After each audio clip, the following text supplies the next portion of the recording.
Hello! Welcome to the turret of pleasure in the rather soggy, enchanted kingdom of Hermione today. Got the Crown Prince up here in the turret with me because it's so wet outside. He can't be doing his rounds. And just sitting here watching the Britannica sink and, watching the sun come out. Figured I would discuss something that's been discussed a lot on my Facebook feed recently. And this is the band Kiss. Now, Kiss are a funny band because most people have heard of them. Most people can kind of take them or leave them. Most people can't tell you a lot about them. But the people that love Kiss really love Kiss. And this has always baffled me. Because, and I'll just keep this brief, Kiss are no good at all musically. I mean, their stage show is perhaps entertaining, but for an ostensible musical act, I just find them to literally have almost nothing for me.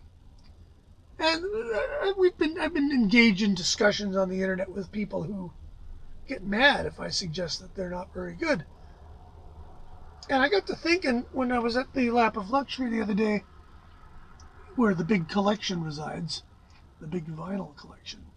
I wondered if I even had any Kiss records, because, kind of thing you can lose track of when you got 20,000 or so LPs. And by God, I had 4. And I took a look at the 4 Kiss records I had, and I sort of ruminated over it, and I realized I had all 4 of these Kiss records for a very good reason. And I'm going to show them. Now, these aren't going to be the ones you think, because this is how it always works. No. Security. Breaching security. Okay, the first one I'm going to show you, I don't know what order I got these in. I got these all at roughly the same time. I cannot believe I paid any money for these. If I did, I must have been out of my mind. But here we have them in chronological order. First we have Kiss, Hotter Than Hell.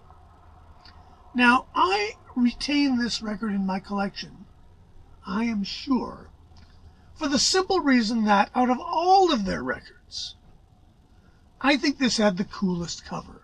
I'm a sucker for faux Japanese. Put it there, actually. And it's, it's record number 2 for these guys. There is, in fact, I wonder if they actually use this cover in Japan. Now, this is a Canadian pressing, Quality Records pressing. Now, old Canadian nuts will remember Quality. Quality were the redheaded stepchild of the record labels in Canada. Quality, there was Warner, CBS, EMI, Polygram, MCA, A&M, RCA, and then Quality did everything else. They did Motown, they did Jive, they did Z Records, and they did Casablanca.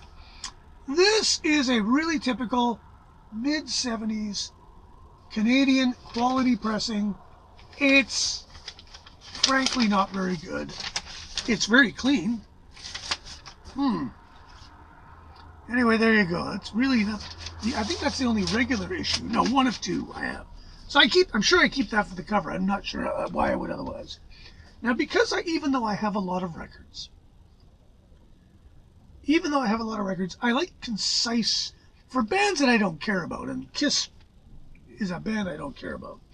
Having a copy of Double Platinum makes sense, because it has all the Kiss songs I'm ever going to want to hear, with very few exceptions. Certainly any that I would want to hear for actual pleasure.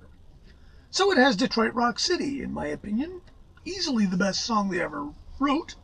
Wait a minute, but who wrote that song? Was it them?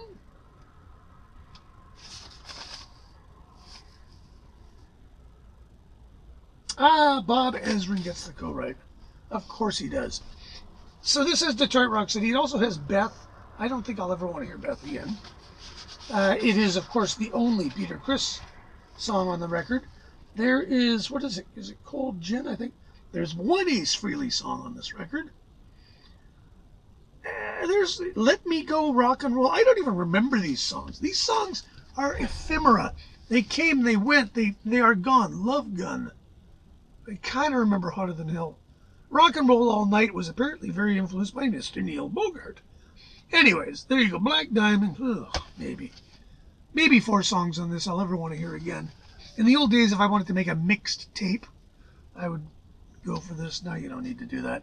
Nice shiny cover. You could snort cocaine off of this. Okay, number 3. This is great. This one's great. I have to keep this just because it's the best, and I use that word very advisedly, the best of the solo albums. Okay. Apparently, part of Kiss's contract with Casablanca included the proviso. This would have been after Alive. What's on this? On this. This is great. I'm not even sure this particular record came out in North America.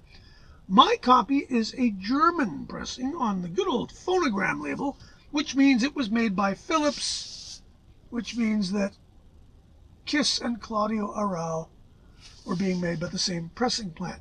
Ooh, there's LPs on Suntrest. Dave Essig has 2. Steve Hackett has like 6. Peter Hamill, Aphrodite's Child. Audience, wow. The Abdul Hassan Orchestra doing Arabian Affair. Yeah, the German market. Now, needless to say, this is, if you're a record nut, and sure, I'm a record nut, this is about as beautiful a piece of wax as you'll ever find anywhere. I doubt this has ever been played. God knows who. Certainly, I'm not going to play it. This is the they had a contract thing where they each got to make a solo record without involvement of the other 3, and these 4 solo records would constitute 2 records of their contract. I wonder how many records of their contract this constituted. Probably none. Note, the German S's. The Germans did not like the original S's. It looked a little bit, kind of just a lot like the SS logo. They weren't crazy about that. They just said, no. No. So Kiss went, okay, we'll do backwards Z's. So that's what they did, backwards Z's. Hold Me, Touch Me by Paul Stanley. I remember the Gene Simmons record was just fucking the worst record. It's just no good. The writing credits are occasionally fun, if I remember. But we're going to get to that in a minute. Tossin' and Turn and Peter Criss. Yeah, this is... Why do I keep it? Because I've got the room. Okay. But then, now we get into truly rarefied air here. Because not only is this record by a terrible band, it's a terrible, terrible record by a terrible band after they've enjoyed their initial success, after they've defined themselves, then they decided they needed to grow. The result of such a ridiculous idea is the legendary Music from the Elder. Now, the way I heard this, and it's not really being supported in my internet research, the way I understood this was they made the record around a concept that, should the record become a hit, they'd make a movie. Sadly, for the movie, the record was not a hit. The record was, in fact, not any good at all. And you want to talk about song doctors. Okay, this record has... Here's a couple of writing credits for the ages. And Ace Frehley, Anton Fig, Lou Reed, and Gene Simmons to be a fly on the wall at that writing session. Anton Fig. Now, Anton Fig was going to be their drummer when Criss got the boot. And he did a lot of, I think he did a lot of studio work for them. But then apparently they hired him and then one day later fired him. I'm not sure what the deal there was. And then they hired Mr. E. Carr, who co-wrote a song on here with Gene Simmons called Under the Rose. It is unlistenable. Paul Stanley, Lou Reed. Lou Reed co-wrote Mr. Blackwell. One of the worst songs I've ever heard in my life. Gene Simmons and Lou Reed. Boy, to have been a fly on the wall at that one. Paul Stanley, Bob Ezrin, Lou Reed, Gene Simmons. Now, this all makes sense because Bob Ezrin had labored over Lou Reed's Berlin record, which is a crazy, fucked up masterpiece, really. It apparently ended up with Bob developing a heroin habit. And I can understand that because I almost developed a heroin habit just listening to it. And the song in it where the baby cries throughout the entire song. I had a friend who would leave the room if you played that song. So yeah, Ezrin is throughout this. This is, everything about this record is bad. This record is to the KISS discography what the Trump presidency is to the Republican Party. Abject failure, an absolute, total, epic fail. And really, they kind of never recovered. What they realized was, hold it a sec, we've gone far too far. And then they sort of went back, they took the masks off, that didn't really help. The problem was that they simply weren't any good at music. And I defy you, unless you're a fan, to name me a KISS song after, let's see, Beth. I mean, all of the songs that anybody remembers are from the first couple of records. And I don't have KISS Alive, which is unfortunate because that was one of the first records where the live performances were so poor, they simply overdubbed everything and then made a huge loop out of the audience noise and just kept playing the loop over and over again. It's one of the most bogus live records ever made. And of course, you know, the Eagles copied this. A whole bunch of other bands did it. Frank Zappa did it, but he did it creatively and he fessed up. He says, hey, backing track to this is from the gig we did in Helsinki, but the solo is from over here, and then we added a whole bunch of backup vocals. But Zappa was always upfront about it. These guys were, KISS Alive, it's alive. No, it's not. It's terrible. And look, I've done some research. The book is upstairs. I've been reading the book And Party Every Day by Larry Harris, former owner of Casablanca, and he, you know, basically admits that they were just a marketing ploy. Stan Cornen, Exploding by Stan Cornen. A must-read if you're into the music business. And there's a great quote here. Paul Stanley. We're the McDonald's of rock. We're always there to satisfy, and a billion served. I remember one time my parents came to see us at Madison Square Garden, and there I am on stage playing game show host to 18,000 people, and I'm wearing tights and high heels and playing with a guitar between my legs, stroking the guitar. I remember saying to myself, my God, my parents are out there absorbing this. They're watching 18,000 people watching their son, and their son is in makeup and high heels, and he's jerking off a guitar. How outrageous. Mind you, Paul was a good, nice Jewish boy, as was Gene. So yeah, these guys, they're as, you know, they are the man. They're not kicking against the man. They are the man. And they always were. So I understand people loving KISS because of nostalgia. An old friend of mine, Mr. Bob Belknap, when I first met him, he was perhaps 12 years old, and he was my new next door neighbor.